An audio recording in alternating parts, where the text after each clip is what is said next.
I'm John McQuay with 8541 Tactical, and this is our budget precision project. Some of you guys who have been watching our videos from the beginning recognize this rifle.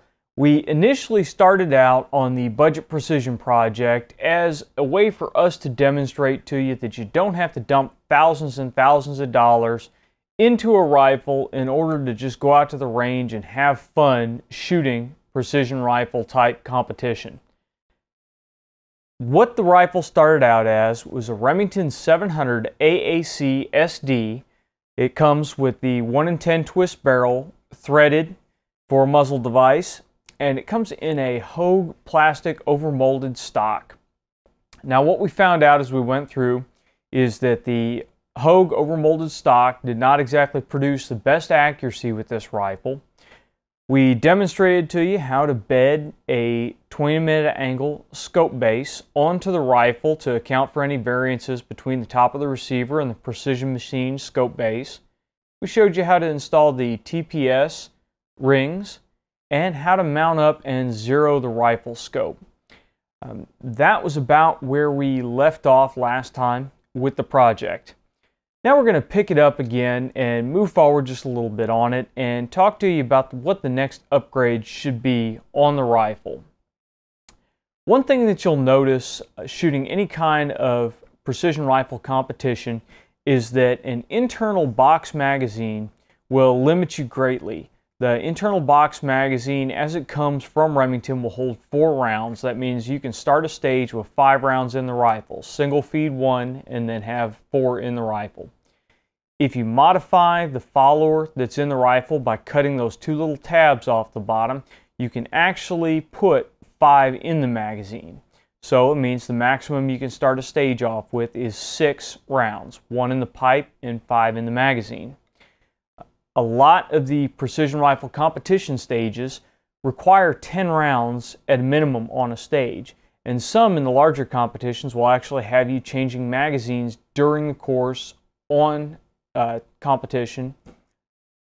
Sorry, let's rephrase that. Some of them will actually require you to change magazines during the stage of fire under time. Now obviously if you're running what we call a top loader, that's this rifle right here, if you're running a top loader where you have to feed rounds through the open ejection port one at a time, that's going to cost you quite a bit of time. It's also going to frustrate you, and it's going to take you away from concentrating on shooting the stage. Just a tip for you guys, if you do run a top loader, what is generally the quickest way to finish a stage if you have to fire 10 rounds is expend all the rounds that are in your magazine and then single feed 1 at a time each round. That means throw a round in, chamber it up, fire that round, eject it, chamber another round, and so on and so forth until you finish the stage. The reason I say to do this with a top loader is because if you take extra time to top off that magazine and those are rounds that you don't get downrange, you don't get any points for them. So take the points for the rounds that you can get downrange. It may take just a little bit of extra time, but if you're not going to be able to totally expend that magazine the second time, then it's better just to single feed. Now, in order to make this rifle a little bit more competitive, what we're going to do is we're going to install a Surgeon magazine system. Now, the Surgeon magazine system is made by Surgeon Rifles. It is a Remington 700 pattern magazine system. That means this only works on the Remington 700. It utilizes a 5-round Accuracy International AICS magazine, and the magazines that come with the Surgeon magazine system are actually Accuracy International magazines, so you're getting a very high quality magazine. It comes with 1 5-round magazine, however it will accept 10-round magazines. Now the Surgeon magazine system is extremely well built. It is a solid chunk of aluminum and it has a steel magazine release down here at the bottom. 2 things that I really like about the Surgeon magazine system and what caused us to choose it for this project is this forward lip. The forward lip allows you to run the magazine well up against the barricade without putting pressure on the magazine. This keeps you from misaligning the magazine and causing feeding problems. That lip protects the magazine and also acts as a mag well to guide the magazine into the rifle. So it's a really nice feature. Secondly, the magazine release back here is ambidextrous. You can hit it from either side of the trigger guard, and you can release it by just pushing your trigger finger forward against the back of the magazine, or back of the magazine release. You can grab it with your thumb and hit it with your thumb from the opposite side if you're pulling out the magazine with your support hand. It's a very nice feature, and it's very low profile. It's integrated with the bottom of the trigger guard, so the possibility of hanging it up, getting it caught on something, or damaging it is fairly low. And it's a pretty beefy piece. If you damage this magazine release, you've really accomplished something. When the magazine is inserted in the magazine system, you'll see that it comes flush with the bottom of the trigger guard. There's really not a whole lot protruding when you're using the 5-round magazine. This is an advantage if you're shooting offhand, or if you're shooting barricades, or if for some reason you need to get a really, really low prone, then it's not protruding way down there. It's not going to protrude beyond the pistol grip of a traditional style stock. So those are some reasons that I really like the Surgeon magazine system. Now, the Surgeon magazine system comes with aluminum pillars, so if you're installing this into a standard, for instance, Macmillan style stock that does not have an integral bedding block, then you already have pillars. You don't have to add pillars to your build. So you just drill out the stock, you install the pillars when you bed it, and you're good to go. Now, because we're installing this on a Bell & Carlson stock that does have an aluminum bedding block, we do not need to use the pillars. You'll just need to use the included action screws with it. Now, originally we had thought about showing you how to inlet the stock for the Surgeon magazine system utilizing hand tools. Once we got the magazine system in and looked at the amount of material that we were going to have to remove from the stock, I just didn't believe that that was feasible. I didn't believe we were going to show you how to do a quality job with something like a Dremel tool. You have to remove a lot of material from that bedding block. It's possible for you to do it with a Dremel if you have extremely steady hands, a good eye, and take lots of measurements. It was just really outside of our time schedule. It was going to take too much time, and the chance of just really making it a nasty job was pretty great there. So it was extremely beneficial to learn that Bell & Carlson now inlets their stocks for several different magazine systems out there. The two that are most notable are the Badger magazine system and the Surgeon. So now if you order a stock from Bell & Carlson, you can order it with the proper inlet so that when you get the stock, you can drop that magazine system right in. This will save you any gunsmithing fees, and it'll save you the possibility of really jacking up a good stock with a Dremel tool. So if you're planning on installing a magazine system, you can go ahead and order the stock already inletted. Now, as we flip the rifle over, you'll notice I have the standard hinged floor plate installed on this rifle, and it is inletted for the Surgeon bottom metal. Now you see there's a very large gap around here. There's a considerable size difference between the Surgeon piece and the factory hinged floor plate.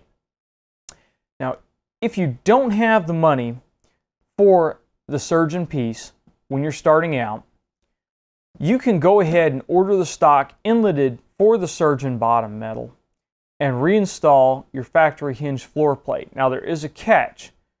Because the inlet for the bottom has to be deeper for the Surgeon, if you just try to screw your factory hinged floor plate in, you're going to have some problems. You're going to have some binding in there, and your action screws will actually go so far in that you won't be able to close and lock down the bolt on your rifle.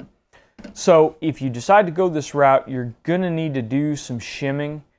You may either want to get some pillars and cut them down, or just go to your local hardware store and get some shim stock and set up some shims underneath here so that the factory bottom metal is spaced down far enough that you don't have any issues with binding or issues with crushing your box magazine in there. That's just an idea if you really want to save money and you need to go ahead and get the stock before you're able to afford the magazine system. The best route is probably to order the stock and the magazine system at the same time, but I understand this is a budget precision project and that will be a large chunk of change to bite off at one time.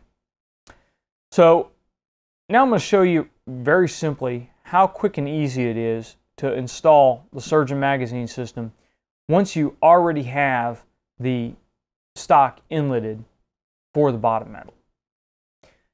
Now we're going to start by making sure the rifle is unloaded, visually and physically verified that there is no ammunition in the rifle, and then remove your bolt and set it aside. Now we're going to rotate the rifle over, and you've got two action screws right here. We're going to take our driver and just back our action screws out. It's sometimes a good idea to release the hinged floor plate so it doesn't spring up on you. I'm not going to do it. I'm going to make sure that I've got a good bit of tension here when I'm cranking this out to keep the magazine spring from tossing that floor plate up at me.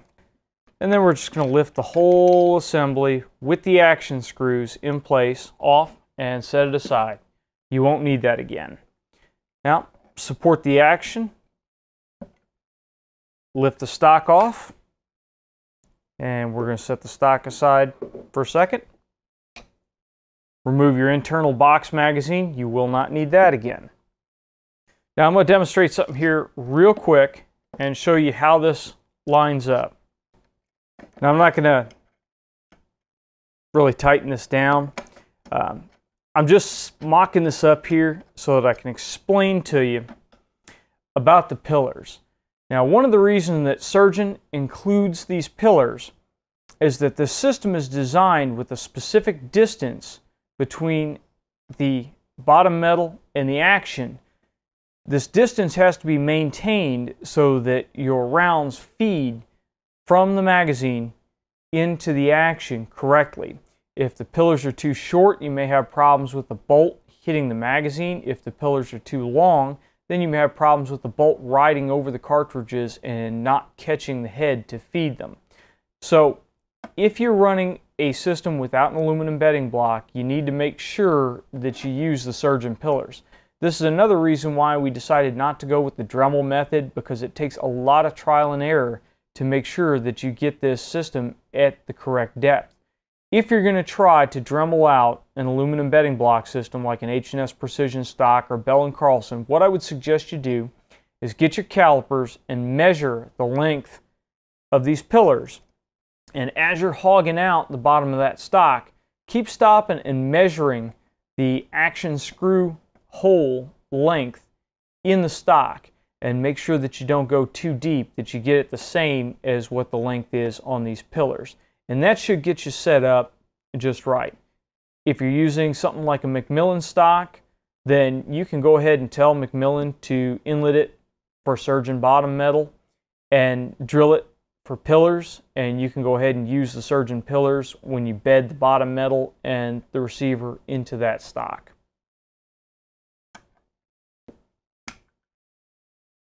We're going to go ahead and set our pillars aside because we will not be using the pillars for this installation.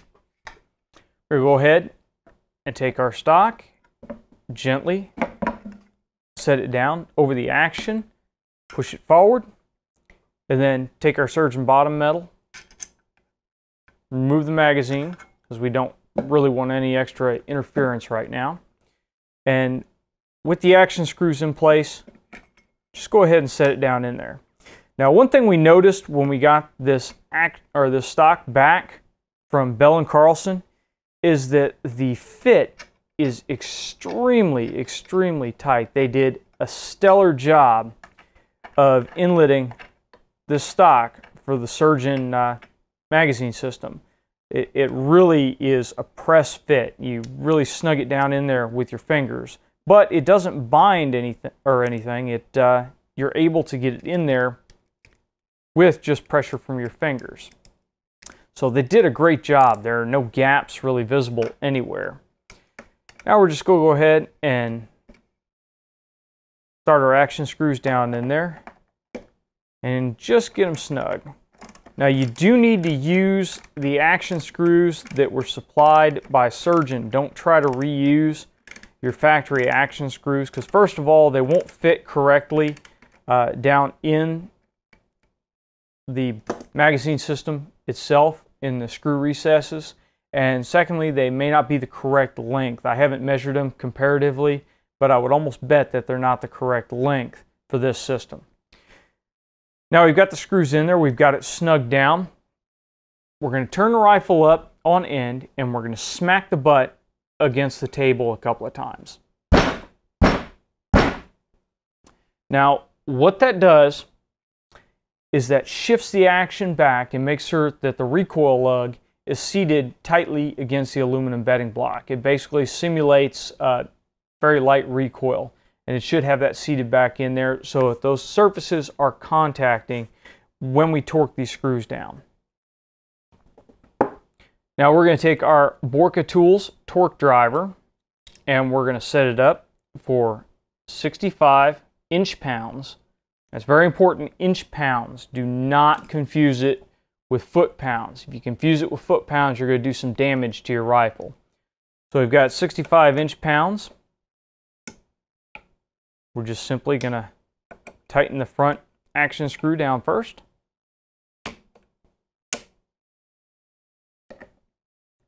And then tighten the rear action screw down.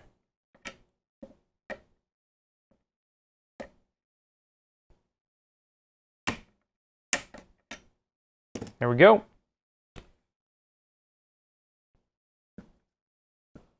And now you've got your bottom metal installed.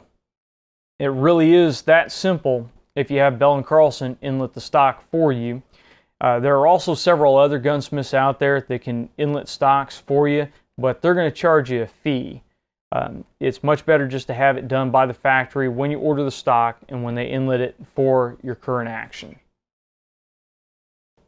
Now once you have your magazine system installed, you're going to want to go ahead and reinstall your bolt.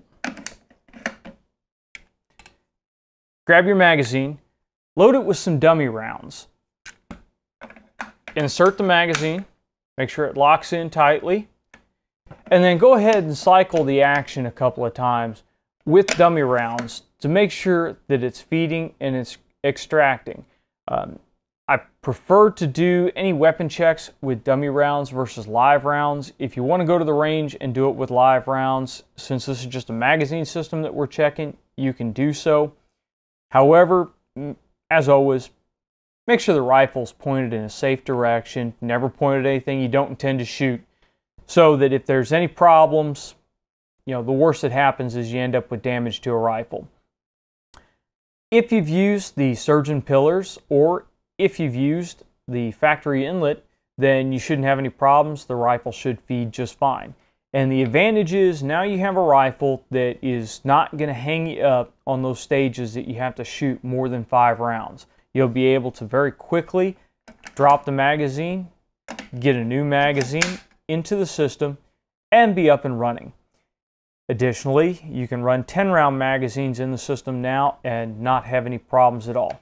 It only adds a very minimal amount of extra weight to the system, and really for the benefits that you get, there really aren't that many drawbacks. Even if you're installing this on a hunting rifle, you now have the ability to quickly unload your rifle if your area requires that you do so when crossing roads, etc., etc.